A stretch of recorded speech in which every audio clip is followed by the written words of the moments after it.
Dieu le Père, ce jour saint, merci parce que tu nous as commandé ce jour saint. C'est pourquoi, par obéissance, nous t'adorons. C'est également par l'obéissance que nous aspirons à la parole de Dieu.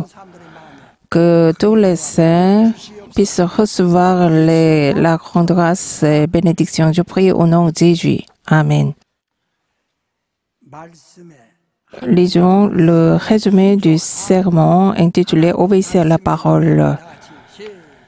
Dieu est immuable à jamais. Il ne change pas la volonté qu'il fixa une fois. Toutes choses du monde furent faites pour les cieux. Ainsi seuls les œuvres pour le royaume de Dieu et sa justice peuvent lui plaire.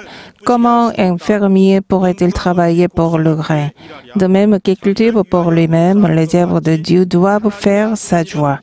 Donc, même si je pense avoir raison, ce n'est pas la bonne réponse.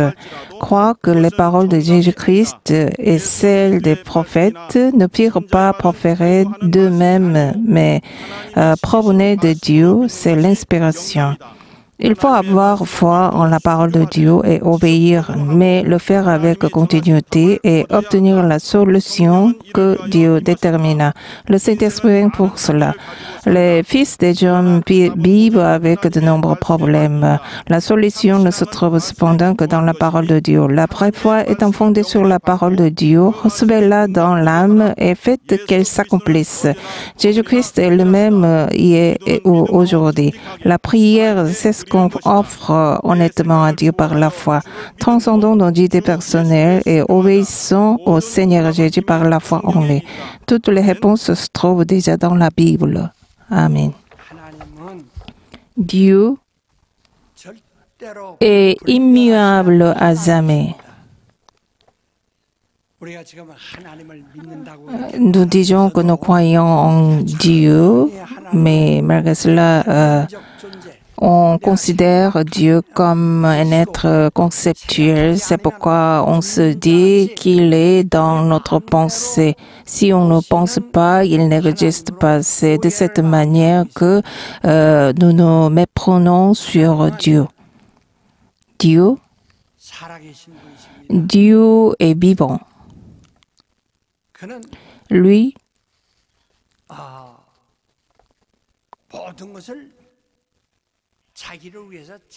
c'est pour lui qu'il a créé toutes les créatures. C'est pourquoi la Bible dit, c'est pour son nom que Dieu a créé le monde tout entier. C'est pour lui qu'il a créé. Il en va de même pour les cieux. C'est pour son Fils qu'il aime, qu'il a créé. Et pour lui donner comme héritage, c'est mentionné dans Hébreux. Toutes les choses ont été créées par Dieu. Il en va de même pour l'homme. C'est pour Dieu que l'homme a été créé. C'est Dieu qui a fait respirer par le monde.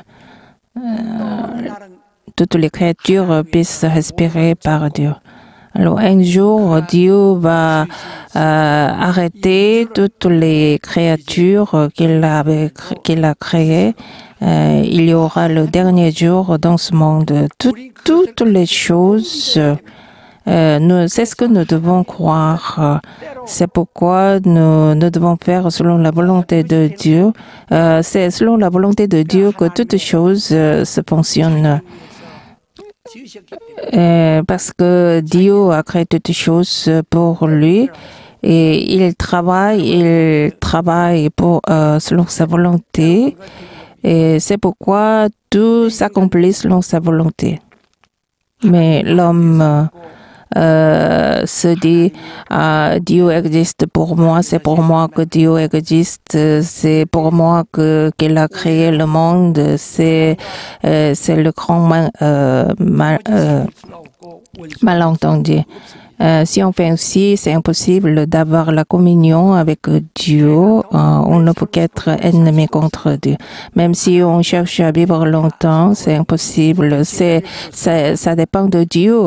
C'est pourquoi les disciples ont demandé à Dieu. Un disciple a dit à Jésus, Jésus a dit, celui-là mourra. Et un disciple a dit, celui-là deviendra comment? Ce n'est pas ton affaire, c'est ce que Jésus a dit. Et concernant la bénédiction, la malédiction, la mort et la vie, tout aussi dépend de la volonté de Dieu. Alors, c'est pourquoi quand nous n'avons pas cru en Jésus, c'est-à-dire quand nous avons cru en Jésus, nous ne savons rien parce que nous ne connaissons pas Dieu, mais maintenant nous connaissons Dieu. C'est pourquoi c'est ce que nous devons faire selon la volonté de Dieu. Pour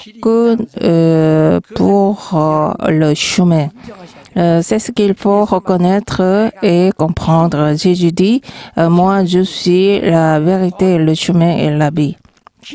C'est-à-dire que moi je suis le chemin. Alors, il dit, il faut me suivre, suivez-moi. Dieu dit à ceux qui croient en lui, suivez Jésus. C'est ce que Dieu a dit en personne lui-même. Et ce Dieu est tout-puissant. Puisqu'il est tout-puissant, il peut faire tout. Rien n'est impossible pour lui. Mais malgré cela, pour lui qui est tout-puissant, il y a deux choses qu'il ne peut pas faire. Si Dieu pouvait le faire, ces deux choses, pour nous, c'est le désespoir. Qu'est-ce que ces deux choses? C'est mentionné dans Hébreu. Premièrement, il ne peut pas mentir. Pour lui, il est impossible de mentir. Il ne peut proférer les paroles véridiques. Sa parole est la vérité. Il est impossible pour lui de mentir. Le deuxième, enfin, il ne change jamais. Il n'y a pas l'ombre qui tourne. Ces deux choses, ce sont ces deux choses qui sont impossibles pour lui. Si Dieu mentait, pour lui, le monde répété. Dieu, il est impossible pour lui de mentir, de changer, c'est-à-dire il ne peut pas être capricieux. Nombre 23, puisque Dieu n'est pas un homme, il ne ment pas. Il ne voulait pas, il ne ment pas. Puisqu'il n'est pas homme, il ne regrette jamais. C'est-à-dire, il ne change jamais. Il n'est pas capricieux. Mais aujourd'hui, est-ce que vous croyez vraiment en Dieu? Une fois qu'il dit, et il fait ce qu'il a dit une fois. Dieu dit à Adam, si tu manges ce fruit, tu mourras. C'est pourquoi Adam en a mangé. Adam, c'est celui qui a été créé par Dieu. C'est pourquoi son esprit est mort. À ce moment-là, Dieu n'a pas dit, je vais le ressusciter. En disant, non, mange pas, dorénavant. Non. Une fois qu'il a dit, est impossible, il n'est pas changeable. Alors, une fois qu'il a dit, tu mourras, et on mourra à jamais. Alors, quand on prie, et on dit, la semaine dernière, purifie tous les péchés, Et parce que nous avons vécu selon ta volonté, mais la Bible ne dit pas que le sang précieux du Seigneur purifie les péchés, comme laver les vêtements. Les péchés ne sont pas lavés. Le salaire du péché est la mort. C'est pourquoi il y a la mort inévitable. La mort, ça veut dire qu'on entre dans l'enfer. Ce n'est pas la mort corporelle. C'est que l'esprit entre en enfer. C'est pourquoi, pour sauver l'âme, l'esprit, il faut que quelqu'un entre dans l'enfer pour le rachat du péché. Racheter le péché, ça veut dire que payer le prix du péché. C'est pourquoi c'est impossible. C'est pourquoi Dieu dit, le Fils unique qui était dans le sein de Dieu, il l'a envoyé pour le faire mourir et pour le rachat des péchés. C'est ainsi qu'il les a rachetés. C'est pourquoi tous les péchés que nous commettons, il a racheté tous nos péchés par son sang. Alors, c'est pourquoi ceux qui sont en Jésus, même si on commet les péchés, ils sont aimés. Pourquoi? Parce que le Fils de Dieu a payé tous les salaires de nos péchés. C'est pourquoi nous vivons en lui. C'est à ce point que Dieu tient sa promesse une fois qu'il a dit. Dieu a fait le serment selon au-dessus de Dieu, il n'y a personne. C'est pourquoi Dieu le Père, il n'y a personne qui est au-dessus de Dieu. Dieu est le dernier. C'est pourquoi il peut faire le serment selon lui. Alors, et il le dit. Alors, toutes les paroles de Dieu, toutes ces paroles, ainsi que la loi, c'est à lui qu'il a fait le serment. C'est pourquoi c'est lui qui doit les tenir. Alors, il a fait mourir son fils unique qui était dans son sein pour nous racheter en payant le salaire des péchés.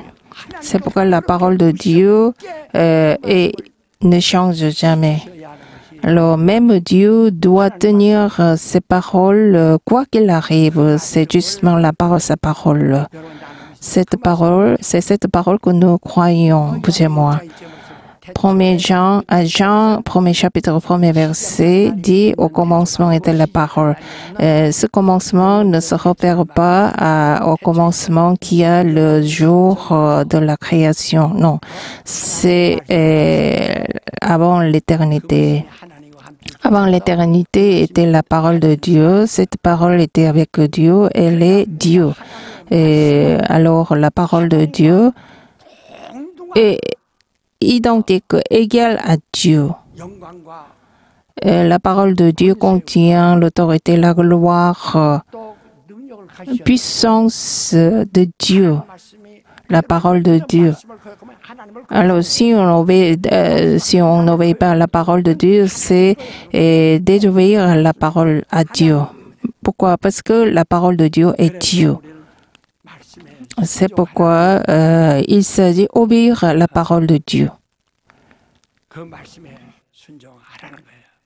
La question, c'est de savoir si on obéit à la parole de Dieu. C'est pourquoi vous et moi, nous vivons en obéissant à la parole de Dieu. À la parole de Dieu, nous obéissons à la parole de Dieu. Dieu dit, Quand Jésus est sorti des eaux dans le Jourdain, à ce moment-là, Dieu a dit, c'est mon fils bien-aimé en qui j'ai mis mon affection. Dieu n'aime que son fils. On dit que Dieu est amour. Alors c'est pour son fils qu'il a créé toutes choses. C'est mon fils bien-aimé en qui j'ai mis mon affection. Alors c'est par lui et c'est lui qui peut plaire à Dieu. Alors Dieu dit, écoutez-le. C'est la justice, c'est appelé justice. Dieu n'aime que Jésus. Cet amour est considéré comme justice. C'est la justice. Dieu. Il n'y a rien qui puisse plaire à Dieu en dehors de Jésus. C'est en Jésus, sans quelque chose est en Dieu. C'est quand quelque chose est en Dieu que Dieu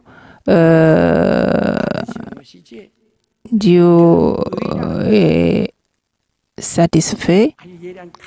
Concernant la justice, c'est semblable à la tranchant de l'épée, au tranchant de l'épée.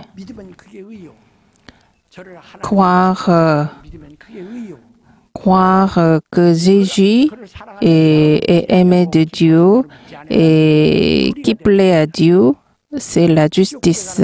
Sinon, c'est l'injustice qui apporte et qui nous entraîne à entrer en enfer. On ne peut qu'entrer en enfer. Avant d'entrer en enfer, Dieu nous a donné la chance. La justice ne se réfère pas aux actions, aux bonnes actions. Non, il y a une seule chose pour la justice. Dans Jean 3, 14 dit, comme Moïse a tressé et le serpent de Canon, celui qui croit en moi vivra. Et si le serpent est pendu sur la canne, ça veut dire le serpent est mort. Alors celui qui est pendu sur la voie est maudit. Alors de même, Jésus a été maudit comme le serpent pendu sur la voie.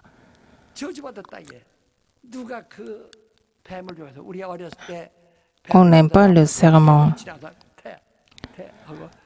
Quand j'étais petit, quand on a vu le serpent pendu sur la voie, on a craché sur le serpent. À cette époque-là, qui a envié Jésus en regardant Jésus qui était mourant sur la croix? On l'a considéré comme un homme maudit.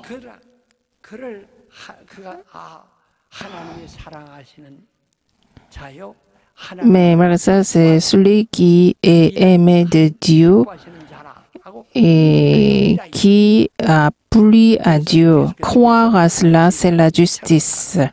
Alors, la Bible dit, Dieu a tant aimé le monde, il a envoyé son Fils unique, quiconque croit en lui et a obtenu la vie éternelle. Celui qui ne croit pas est déjà jugé. C'est ce dont parle la Bible. C'est pourquoi nous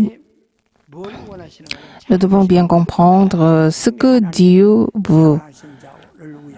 Alors c'est pour son Fils qu'il aime, qu'il a fait. Alors Jésus dit, la joie de mon Père est en moi. Vous rendez gloire à Dieu pour que vous possédiez ma joie en vous. Aujourd'hui, on écoute la parole légèrement. C'est pourquoi on ne sait pas en qui on croit. La parole de Dieu est Dieu même. Pourquoi la parole de Dieu, c'est la parole qui provient de Dieu. Cette parole était avec Dieu depuis l'éternité. Elle est Dieu. Jésus dit, Jean 12, 47, même si vous n'observez pas mes paroles, je ne vous jugerai pas. Pourquoi? Parce qu'on est déjà jugé. Moi, je suis venu pour vous sauver, même si vous n'observez pas mes paroles. Il y a quelque chose, il y a quelqu'un qui jugera. Ce sont mes paroles qui vous jugeront. C'est pourquoi moi, mes paroles ne viennent pas de moi-même. Ce sont les paroles que Dieu me donne. Dieu m'a dit de faire, alors sa parole, je sais que sa parole est la vie éternelle. Et la parole de Dieu, la question c'est de savoir si on obéit à la parole de Dieu. Obéir à la parole de Dieu, c'est obéir à Dieu. Aimer la parole de Dieu, c'est aimer Dieu. C'est ce qu'il faut faire ainsi. C'est pour dire que tout est créé et c'est pourquoi quiconque obéit à la parole de Dieu est béni et prospère. La Bible dit, dans la Bible, il y a l'Ancien Testament et le Nouveau Testament. Dans l'Ancien Testament, il y a les livres de prophètes et de la loi. Alors, il ne faut pas renier la loi aujourd'hui. Il y a la loi du Saint-Esprit qui est plus grande que la loi. Il s'agit de l'observer, mais on ne renie pas la loi. La loi est semblable au chemin de fer. Et le Nouveau Testament est semblable au train qui roule sur le chemin de fer. Il doit y avoir le chemin de fer pour que le train roule. Alors, la loi et les prophètes sont semblables au chemin de fer. Alors, la Bible dit à Jean-Baptiste, « Moi, je suis la voix qui crie dans le désert. » Préparer et le raccourci. Le raccourci, ça se réfère au chemin, au grand chemin. Préparer le grand chemin. Moi, la loi et les prophètes se réfèrent à ceux qui préparent le chemin avant la venue de Jésus. C'est ce qu'il faut bien comprendre pour comprendre le Christ bien. Alors, si on renie l'Ancien Testament, c'est-à-dire que si on ôte l'Ancien Testament de notre foi, on pourrait devenir antichrist et hérétique. Pourquoi? Faux prophètes antichrist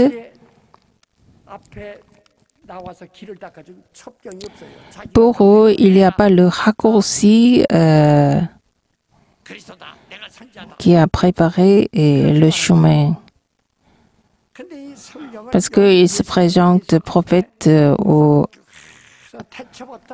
mais concernant Jésus-Christ, depuis le commencement, il y a des prophéties sur Jésus. C'est pourquoi Jésus dit, le Christ doit être né de la Vierge. C'est déjà dit, cela a été déjà dit depuis 1500 ans avant la Christ de Jésus. Le Messie doit venir de la descendance de David. Et il doit venir naître à Bethléem. Tout cela doit s'accorder.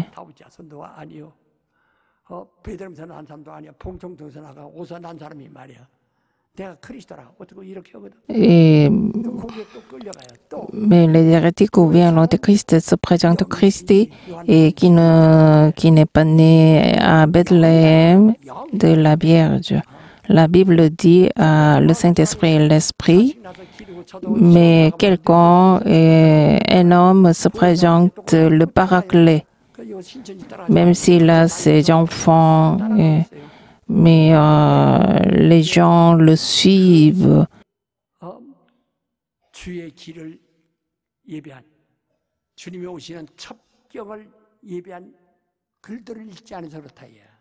Ça arrive parce qu'on n'a pas lu les paroles qui concernent la préparation du chemin du Seigneur Jésus. Moi, avant de devenir prédicateur, j'ai lu beaucoup la Bible. J'ai lu et relu la Bible. C'est vraiment reconnaissant. Même si je lis beaucoup la Bible, ça ne veut pas dire que je mémorise beaucoup de paroles. Et finalement, le prophète Jésus est venu sur le chemin que les prophètes on a mis. Alors c'est pourquoi la parole est devenue chère.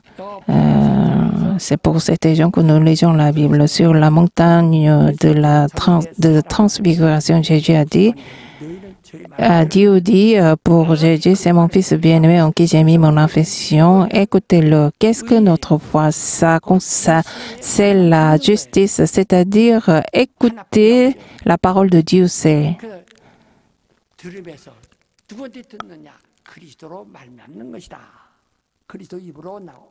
nous écoutons la parole qui provient de Jésus-Christ. C'est ce dont parle Romain. Et je ne comprends pas pourquoi on erre. Il y a quelques différences entre ma foi et votre foi.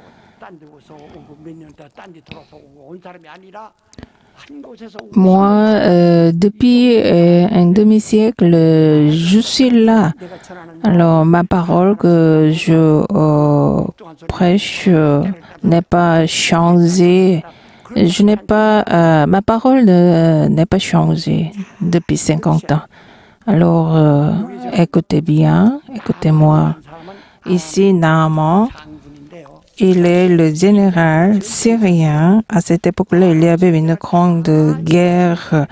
Il a remporté la victoire dans nombreuses guerres. C'est pourquoi il a reçu la grande considération et faveur de Dieu. Mais malheureusement, il était lépreux. Le lèpre, c'est la malédiction.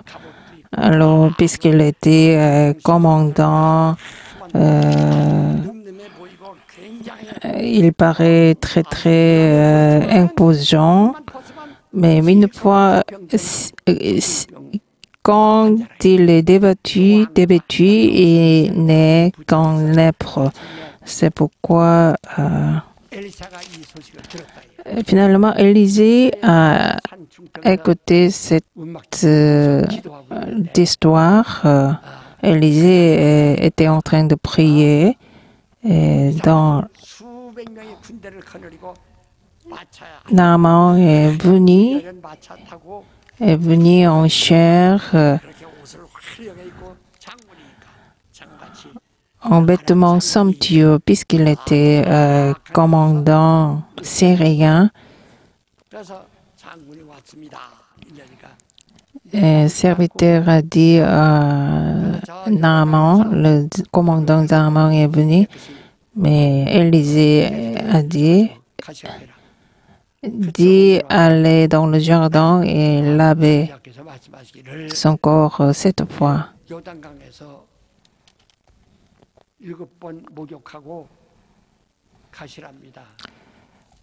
C'est pourquoi le serviteur a dit ce qu'il avait écouté d'Élisée. Naaman était très très indigné.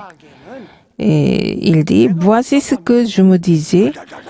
Et il sortira bien vers moi, se présentera lui-même, invoquera le nom de l'Éternel, son Dieu. Il fera passer sa main sur l'endroit malade et débarrassera le lépreux de sa lèpre. Mais il me dit d'aller se laver dans le Jourdain. Dans mon pays, il y a des fleuves qui sont plus purs, plus propres dans mon pays.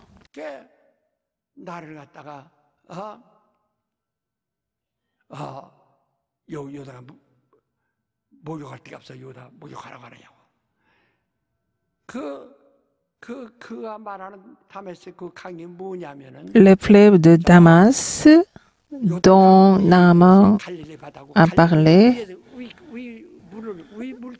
ce sont les fleuves qui se trouvaient au-dessus de Galilée. Le Jourdain était au bas des fleuves Galilée. C'est pourquoi les eaux de Jourdain étaient moins propres que les fleuves de Damas. Il était vraiment indigné, c'est pourquoi il s'est décidé de retourner. Mais ses serviteurs vraiment lui ont dit, mon père, si le prophète t'avait demandé quelque chose de difficile, n'aurais-tu pas fait? À plus forte raison, dois-tu faire ce qu'il t'a dit, lave-toi et sois pur. À ce moment-là, il a compris quelque chose, c'est pourquoi il est allé dans le Jourdain avec une grande équipe de cortège. Alors, mais devant eux, il a ôté son vêtement. Quand il a vêtu son vêtement, et vraiment son corps était lépreux, en tout cas, il s'est lavé 7 fois dans le jardin. Finalement, il a été tout purifié. À ce moment-là, Naaman, il a dit, voici ce que je me disais, il sortira bien vers moi, se présentera lui-même, invoquera le nom de l'Éternel, son Dieu. Mais il n'a pas fait ainsi. Mais s'il était retourné dans son pays, il n'aurait pas été purifié. Mais quand il a corrigé ses pensées, il a été purifié. Et le problème de notre foi, c'est notre pensée. On cherche à faire selon notre propre pensée. C'est pourquoi ça provoque des grands problèmes. Mais il dit, pourquoi Adam s'est corrompu? Dieu a dit, si tu en manges, tu mourras. La mort est inévitable, c'est ce que Dieu a dit, mais il a accepté la pensée.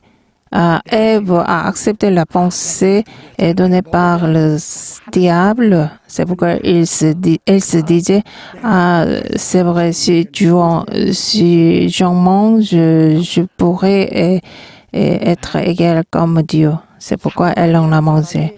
Le roi Saul, au début, il était très très humble. C'est pourquoi il est monté sur le trône royal. Il était la descendance de Benjamin. Et il a remporté la victoire dans la guerre. Mais avant, Dieu lui a demandé de brûler tous les butins Mais puisqu'il était très content à cause de la victoire, il a épargné les bêtes. Alors le prophète a dit pourquoi il y a des bruits des bêtes. Il dit à mon idée pour faire le sacrifice à Dieu, j'ai mis à part les bêtes. Les meilleures bêtes. À ce moment-là, Dieu a été grandement déçu.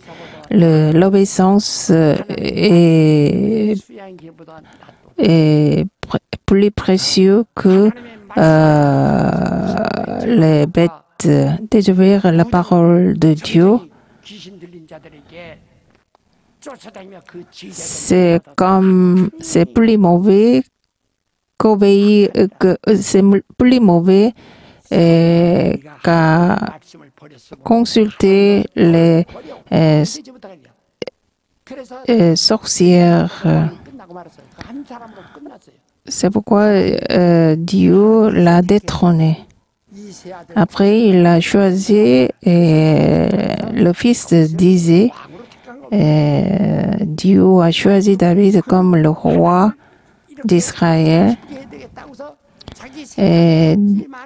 Saul a fait tout selon sa pensée pour exprimer le remerciement envers Dieu. Mais puisqu'il a fait selon sa pensée, Dieu l'a maudit. Ainsi, il en va de même pour Naaman. Naaman dit, qu'adviendra-t-il si nous faisions selon nos idées? Beaucoup concernant la dîme. Dans l'Ancien Testament, on a offert la dîme avec les bœufs.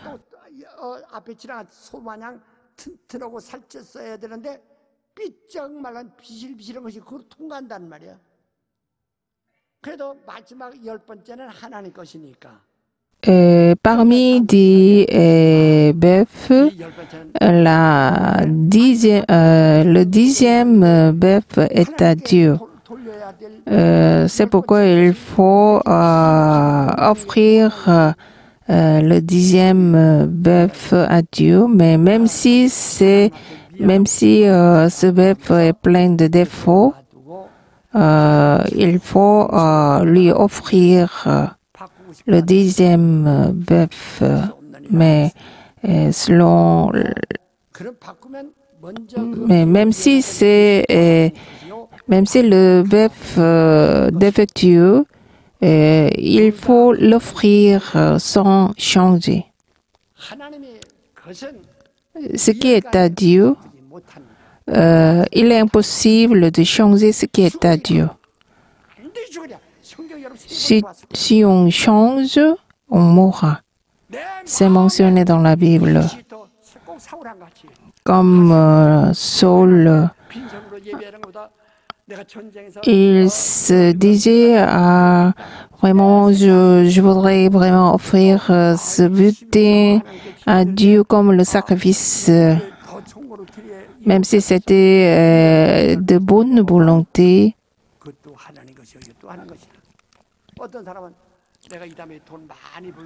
Quelqu'un dit, si je gagne beaucoup d'argent, je vais offrir la dîme maintenant, je vais dépenser mon argent pour moi, selon sa pensée. Mais après, on va comprendre pourquoi vos affaires ne marchent pas. C'est parce que la Bible nous demande d'examiner ce qu'on fait.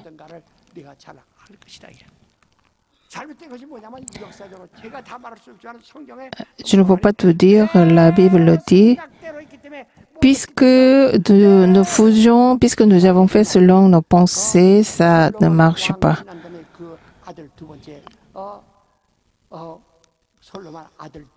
Le fils, à l'époque de fils de Salomon, son fils se disait, et la construction du temple n'est pas urgente.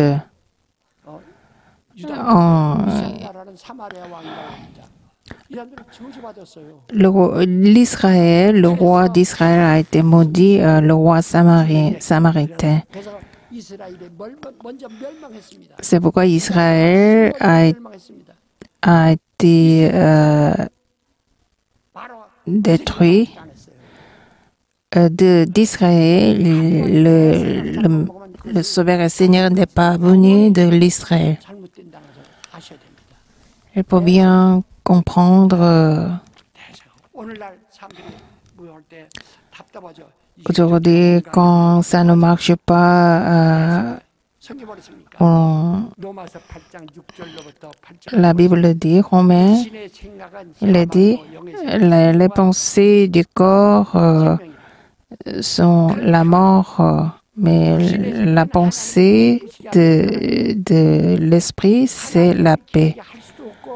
La pensée du corps ne peut pas plaire à Dieu.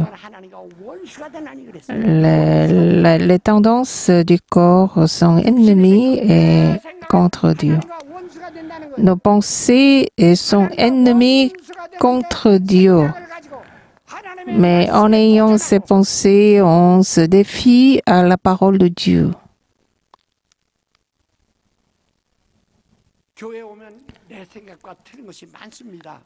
À l'église, on se rend compte que nos pensées, il y a une grande différence entre nos pensées et ce qui se passe à l'église.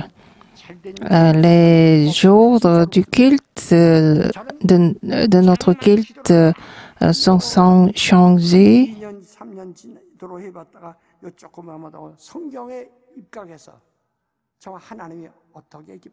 J'ai essayé de fixer les jours du culte sur la base de la Bible.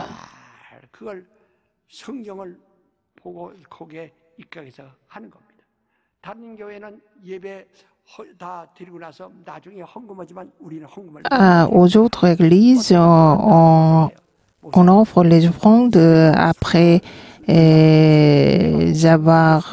le serment, mais notre culte, nous offrons l'offrande avant le serment.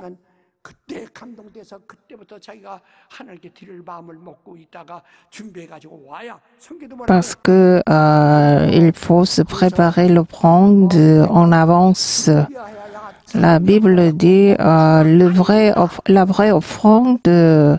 Concernant la vraie offrande, il faut préparer en avance après avoir reçu la grâce. Celui qui offre l'offrande ainsi est aimé de Dieu. C'est pourquoi nous offrons les offrandes avant le serment.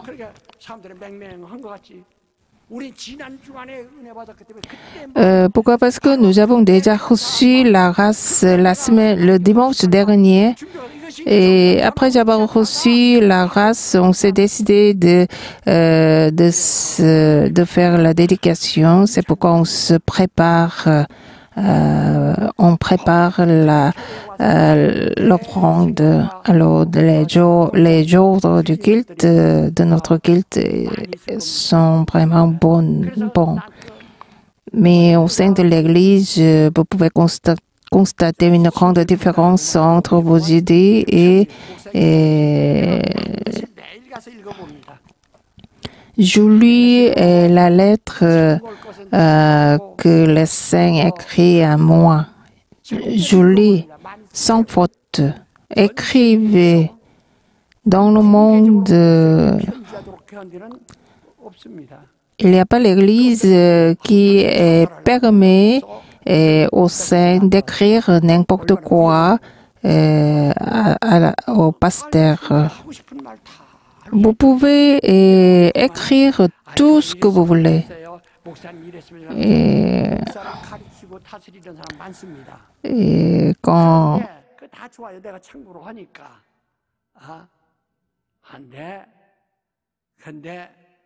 이것은 너무 몰라도 너무 몰라서 이렇게 생각하는구나 하고 느끼는 것도 있어요. 내 생각에 보면 교회의 일이 on écrit et les idées personnelles, à mon avis, à mes pensées, au moment où on abandonne ces idées, on devient zéro. Il faut vraiment abandonner nos idées pour devenir humble. Si on garde encore vos idées, vous êtes ennemi contre Dieu, vous s'opposez à Dieu. Nos pensées sont ennemies contre Dieu. Nos pensées ne peuvent plaire à Dieu. C'est ce dont parle les Romains chapitre 8. Veuillez vous lever. Mes pensées, à mes pensées, renoncez, abandonnez vos pensées. Même si vous avez la gloire, la prospérité, les richesses, ôtez vos vêtements. Ôtez votre vêtement. Moi, j'ai déjà ôté pour devenir zéro. Mon âme